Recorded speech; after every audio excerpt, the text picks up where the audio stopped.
देखिए, नीतियाँ तो सारी जनहित की ही सरकारें बनाती हैं, लेकिन विपक्ष का अपना धर्म है। उनका काम है उनमें खामियां निकालना, जो कि वो वक्त वक्त पर निकालते रहते हैं। इसके अलावा वो जनहित की बात नहीं करते हैं। जनहित की बात तो एक जो है हमारे देश के यशस्वी प्रधानमंत्री माननीय श्री नरेंद्र मोदी जी सबका साथ, सबका विकास, सबका विश्वास में लेकर जो है जनता के हित के लिए काम करते हैं। और फैयाज़ अहमद, राष्ट्रीय उपाध्यक्ष, ऑल इंडिया मुस्लिम पसमानदा महाज और उत्तराखंड प्रभारी बात कर रहा हूँ। क्या कुछ कहेंगे मोदी की सरकार और केंद्र सरकार के जो कार्यशैली है, काम करने का तरीका है? देखिए, केंद्र सरकार की मैं आपको हमारे देश के यशस्वी प्रधानमंत्री माननीय नरेंद्र मोदी जी ने पूरी दुनिया में, पूरे विश्व में भारत का डंका बजा रखा है। आज तक देश को ऐसा प्रधानमंत्री पहले कभी नहीं मिला और हमारे देश के यशस्वी प्रधानमंत्री दबे कुचले शोषित उपेक्षित वर्गों के, जिसमें हमारा पसमानदा मुस्लिम समाज भी आता है, उनके विषय में गहनता से विचार कर रहे हैं। उनकी नीतियों के बारे में, उनके उत्थान के बारे में, उनके उत्थान के लिए कार्यरत हैं और प्रयास कर रहे हैं। डंका क्या बजा रहा है? देखिए, जहाँ जहाँ भी हमारे देश के यशस्वी प्रधानमंत्री जाते हैं, वहाँ जो है उनके स्वागत के लिए, उनके आदर सत्कार के लिए और देश में सबसे बड़ी लोकतांत्रिक पार्टी होने के नाते उनका पूरी दुनिया में जो है स्वागत किया जा रहा है भव्य तरीके से। दबे कुचले लोगों के लिए या मुस्लिम समाज में लोगों के लिए क्या कुछ कर रहे हैं, ये बताइए। देखिए, आप मुझे ये बताइए, जितनी 70 सालों में जितनी भी सरकारें रही हैं, आज तक किसी ने गरीब की तरफ ध्यान नहीं दिया। हमारे देश के यशस्वी प्रधानमंत्री अटल वो आयुष्मान कार्ड लेकर के आए, जिसमें गरीबों को पहले अपना मकान, अपनी दुकान, अपनी ज़मीन तुरंत बेचनी पड़ती थी किसी बीमार होने के कारण, और अब एक कार्ड में कम से कम 5 लाख रुपए का है। आदमी बड़ी आसानी से जाकर अपना इलाज किसी भी हॉस्पिटल में करा सकता है। दूसरे प्रधानमंत्री आवास योजना में कितना लाभ जो है पसमानदा समाज को और पिछड़े दबे कुचले वर्ग को हो रहा है। और हमारे उत्तर प्रदेश में तो 85% पसमानदा मुस्लिम महाज को, जिसमें 2.5 लाख रुपए हमारे यूपी के मुख्यमंत्री योगी आदित्यनाथ जी दे रहे हैं, और इसको आप जो है कितनी बड़ी उपलब्धि मान रहे हैं। तो आप उत्तराखंड के जो मुख्यमंत्री हैं उनके बारे में नहीं कुछ बताइए। हाँ, हमारे प्रदेश के यशस्वी मुख्यमंत्री माननीय श्री पुष्कर सिंह धामी जी प्रदेश को 2025 तक विकसित प्रदेश में जो है इसको तब्दील करने के लिए प्रयासरत हैं।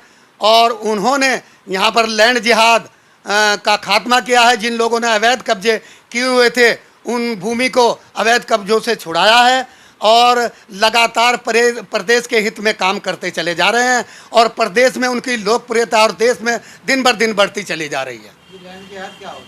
लैंड जिहाद वो होता है कि लोगों ने जो है वन भूमि की ज़मीनों पर और सरकारी खाली पड़ी हुई ज़मीनों पर अवैध कब्जे, अवैध निर्माण किया हुआ था। तो ये कौन लोग थे जिन्होंने किया है? नहीं, कौन लोग, तो उनको चिन्हित करके जो है जो सही थे उनको छोड़ दिया गया, जो गलत पाए गए उनका ध्वस्तीकरण किया गया है, कब्जे मुक्त किया गया है। लैंड जिहाद कौन सी कम्युनिटी का था? नहीं, कम्युनिटी तो ये है कि उसमें कम्युनिटी तो नहीं देखी जाती। जिहाद करने वाला कम्युनिटी का थोड़े होता है। इसमें तो जो है सभी किस्म के लोग थे, उनसे कब्जा मुक्त करा लिया गया। फिलहाल किस किस्म के कब्जे मुक्त कराए गए हैं? जो अवैध कब्जे थे, जो सरकारी भूमि पर, वन भूमि पर हुए थे, उनको कब्जा मुक्त कराया गया है। तो इसके अलावा अलग और भी जिहाद यहाँ पर थे, क्या खत्म हो गए? हाँ, अब तो देखिए, हमारे अभी पुरोला में कांड हुआ था एक मामला, उसको बड़ा ही जो है कुछ लोगों ने सियासी रंग देने की कोशिश की गई है, लेकिन हमारे प्रदेश के मुख्यमंत्री जी ने उसमें त्वरित संज्ञान और डीजीपी ने त्वरित संज्ञान लेते हुए उस मामले को जो है हमारे पुलिस प्रशासन ने जो है बड़ी दुरुस्त उससे सख्ती से पेश आने के कारण उसको जो है निपटा लिया गया है, और अब वहाँ पर जो है सब मामला शांत है। और जिन लोगों की वापसी हुई थी, वापसी तो थी या नहीं थी, वो सब लोग अपने अपने कामों पर लौट चुके हैं। तो क्या अब बिना डर के, बिना खौफ के लोग यहाँ पर रह रहे हैं? हाँ, बिल्कुल बिना खौफ के। देखिए, हमारी एक मुख्य विपक्षी पार्टी है जिसको कोई काम तो है नहीं। आजकल उनके नेता जो है सब थाली पड़े हुए, काम उनके पास है नहीं, ठीक है। अब वो सरकार की नीतियों में अपनी टांग और अपनी उंगली करने में लगे रहते हैं, ठीक है, और वही इसका हवा बना रहे थे, अन्यथा कुछ नहीं है। सरकार की कौन सी ऐसी नीतियाँ हैं जिनका हवा बनाया जाता है आपके हिसाब से वो सही है और जनहित की? देखिए, नीतियाँ तो सारी जनहित की ही सरकारें बनाती हैं, लेकिन विपक्ष का अपना धर्म है, उनका काम है उनमें खामियां निकालना, जो कि वो वक्त वक्त पर निकालते रहते हैं। इसके अलावा वो जनहित की बात नहीं करते हैं। जनहित की बात तो एक जो है हमारे देश के यशस्वी प्रधानमंत्री माननीय श्री नरेंद्र मोदी जी सबका साथ, सबका विकास, सबका विश्वास में लेकर जो है जनता के हित के लिए काम करते हैं। और हमारे प्रदेश के मुख्यमंत्री और उत्तर प्रदेश के मुख्यमंत्री माननीय योगी आदित्यनाथ जी भी। 2024 में कुर्सी जा रही थी आपके यहाँ। किसकी कुर्सी जा रही है? माननीय नरेंद्र मोदी। ये सब जो है विपक्ष का है मामला। कुर्सियां तो आज तक नहीं गई, आएंगे तो मोदी जी। तो डर लगता है विपक्ष से? किससे? नहीं, विपक्ष से हम क्यों डरेंगे?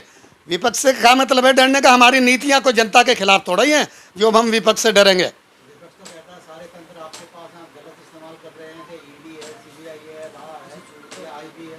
नहीं नहीं नहीं, वो उनका जो है ये भ्रामक प्रचार है, उनका ये दोषारोपण है। हम इसको सिरे से खारिज करते हैं। अच्छा, कोई उपलब्धि बता दीजिएगा आप प्रधानमंत्री की। ये इतनी उपलब्धियां आपको गिनाई तो हैं, ये इनको उपलब्धि नहीं मानते आप? थोड़ा सा आगे के होके जनता सुन लेगी आपको। नहीं नहीं, आप मुझे बताइए कि अभी देश के यशस्वी प्रधानमंत्री जी की ही मैंने आपको उपलब्धियां गिनवाई हैं, और इतनी है कि गिनाई भी नहीं जा सकती। जब कभी टाइम फुर्सत मिलेगी तब आपको पूरा विस्तार से समझाएंगे। फुर्सत अभी है। एक महिला प्रदेश के अंदर बॉर्डर से घुसपैठ कर जाती है, आप उसको एक विफलता मानोगे या खुफिया एजेंसी की विफलता मानोगे कि जो आजकल चर्चाओं में भी है? देखिए, मेरी एक बात सुनिए, आप इसको घुसपैठ कैसे बोल रहे हैं? वो पहले कहाँ गई? पहले वो 2 देशों को वहाँ का वीज़ा लगवा करके वहाँ से बाई फ्लाइट वो इंडिया आई है, तो आप इसको घुसपैठ कैसे मान रहे हैं? धर्म परिवर्तन किया गया उसको। धर्म परिवर्तन वो खुद चल कर आई है, अपनी इच्छा से किया, उसने किसी दबाव में तो नहीं किया। बच्चे तो नाबालिग हैं, उनका तो वो तो उसकी लेडीज़ की गलती है, वो अपने बच्चों को साथ लेकर के क्यों आई है? लेकिन बाप की पूरी जिम्मेदारी तो बाप का कहना है मेरे बच्चे लाओ, मेरी बीवी लेके आओ, और धमकी मिल गई है पाकिस्तान से। नहीं, देखिए, वो तो वहाँ पर मामला दूसरा है, आप समझते हैं, लेकिन ये सारी गलती इसमें इस लेडीज़ की है। ये वहाँ से अगर इसको आना था प्यार में तो ये अपने बच्चों को वहीं छोड़ कर आती। जनता कह रही है कि भटकाने की कोशिश की जा रही है, चुनाव आ रहे हैं, अहम मुद्दा बेरोजगारी, महंगाई और बढ़ता भ्रष्टाचार, उस पर तो कहीं भी कोई अंकुश नहीं लगा। नहीं, कहाँ भ्रष्टाचार? भ्रष्टाचार कहाँ है? भ्रष्टाचारियों को तो भारतीय जनता पार्टी में जेल में डालने का काम किया है। और रोजगार कितना आज तक किसी पार्टी ने, किसी भी सरकार ने इतना रोजगार नहीं दिया जितना हमारे देश के यशस्वी प्रधानमंत्री जी रोजगार पर जोर दे रहे हैं। तभी तो गली महलों के अंदर लोग जो है ना इसमें बेच रहे हैं, 100 रोजगार बताते हैं कि ये 100 रोजगार है। नहीं, इसमें का काम तो ये है कि ये लोग नशे की तरफ, हमारा उत्तराखंड का पुलिस प्रशासन सक्रिय है, और जिसमें रोज़ 2-4 स्मैकी और जो है ड्रग्स का काम और ये नशे का काम करने वाले हमारी पुलिस जो है उत्तराखंड पुलिस तत्परता से काम कर रही है। आपको लगता है कि सरकार का जो तंत्र है, सरकार की जो टीम है, कि पुलिस प्रशासन है या फिर जिला प्रशासन है, वो बिल्कुल फेल्योर है, जो अब तक इस पर कंट्रोल नहीं कर पाई है? नहीं, देखिए, इनका तंत्र बड़ा मजबूत है, उसमें टाइम लगेगा, और हमारा जो है पुलिस प्रशासन, हमारा जो है प्रशासन जो है वो इसमें लगा हुआ है, और बड़ी सख्ती से इन नशा करने वालों, नशा बेचने वालों को इनसे निपटा जाएगा। अभी हाल ही में हमारे एसएसपी देहरादून ने कई लोगों को जेल भेजा है। नहीं, जेल भेजना एक अलग चीज़ है। जो बॉर्डर पर सबको पता है कि हाँ वहाँ से जो है ना सामान आता है, तो क्या पुलिस तंत्र को पता नहीं होता? जब माल आ जाता है, बिक जाता है, उसके बाद नशे की गिरफ्त में जो है ना युवा जाते हैं, तो सरकार क्या कर रही है? देखिए, पुलिस प्रशासन के पास कोई जादू का डंडा तो है नहीं। अगर कोई आप जैसा व्यक्ति अगर पुलिस को सपोर्ट सहयोग करेगा, क्यों करेगा जब वो तनख्वाह ले रहा है? जो है ना नहीं, पी से प्रेस और पी से पुलिस दोनों का चोली दामन का साथ है। नहीं, आप सहयोग क्यों नहीं करेंगे? तो फिर राजनीतिक जो है ना पार्टियों का या सरकारी लोगों का रोल क्या है? नहीं, रोल देखिए, इसमें मेन रोल क्या होता है, पुलिस को सहयोग करना पड़ता है। अगर पुलिस के संज्ञान में नहीं है तो आप जैसे लोग, आप जैसे शहरी, आप जैसे प्रेस वाले ही तो सहयोग करेंगे। नहीं तो क्या काबिल लोग नहीं भर्ती किए? नहीं, भर्ती सब काबिल है। हमारी उत्तराखंड पुलिस में सब लोग काबिल है और बड़ी तत्परता से काम कर रहे हैं, ये आपको मानना पड़ेगा और मानिए आप मेरी बात। नहीं कैसे मानेंगे, है ना, जनता तो जना त्रस्त है, रोज तो सब लोग रैली निकालते हैं, नशा दूर। देखिए रैली का मैंने आपको अभी बताया था कि रैली का काम है विपक्षी पार्टियों का लोगों को बरगलाना और उनको जो है उनके थ्रू अपनी राजनीतिक रोटियां सेकना। भाजपा विपक्ष में थी, वो भी इसी काम को करती थी। नहीं तो विपक्ष का तो धर्म ये है, लेकिन जनहित के मुद्दों पे नीतियों पे काम करना सरकार का दायित्व है, उनकी जिम्मेदारी है, जो हमारी सरकारें कर रही हैं सेंटर में भी और उत्तराखंड में भी और यूपी में भी, और जहाँ जहाँ हमारी भारतीय जनता पार्टी की सरकारें काम कर रही हैं वहीं पर सब लोग खुश हैं और सब जो है मामला ठीक है। आपस में एक इत्तेहाद जो है ना और नफरत के बीज ऐसे बोए जा रहे हैं, खासतौर से देवभूमि के अंदर, कि जिसका आगे के लिए भाईचारा खत्म होता हुआ दिखाई दे रहा है। देखिए मैंने आपको अभी बताया है कि एक मामला हमारे पुरोला में हुआ, वो भी हल्का सा, उसको बड़ी तत्परता के साथ हमारे प्रदेश के मुख्यमंत्री और हमारे उत्तराखंड के डीजीपी और हमारा पुलिस प्रशासन ने पूरी सक्रियता दिखाते हुए उस मामले पे पूरा संज्ञान लिया और जो है पूरी सक्रियता के साथ उसमें उसको काम का निपटारा किया है। जी, कौन है ये लोग जो माहौल खराब करने की कोशिश करते हैं और सरकार इन पर बैन क्यों नहीं लगाती? देखिए ये जो इस काम को करते हैं उनका कोई धर्म नहीं होता है, वो अपनी राजनीतिक रोटियों में सेकने लगे रहते हैं और सेकते भी हैं, और ऐसे लोगों को ज़्यादा तवज्जो नहीं देनी चाहिए जो धर्म को और जो है सामाजिक सौहार्द को बिगाड़ने का काम करें। खुले में तलवारें निकाल ली जाती हैं, पुलिस प्रशासन ये भी जो है फेल्योर पुलिस प्रशासन का माना जाएगा कि खुले में अगर कोई तलवारें लहराता है, वो किसी भी वर्ग का हो, उस पर कानूनी कार्रवाई होनी चाहिए, क्योंकि ये लोकतांत्रिक देश है, ये देश संविधान से चलता है। और मेरा अनुरोध है उत्तराखंड पुलिस से, उत्तराखंड प्रशासन से, कि अगर कोई ऐसा कृत्य करता है वो किसी भी धर्म का हो, उस पर सख्त से सख्त कानूनी कार्रवाई होनी चाहिए।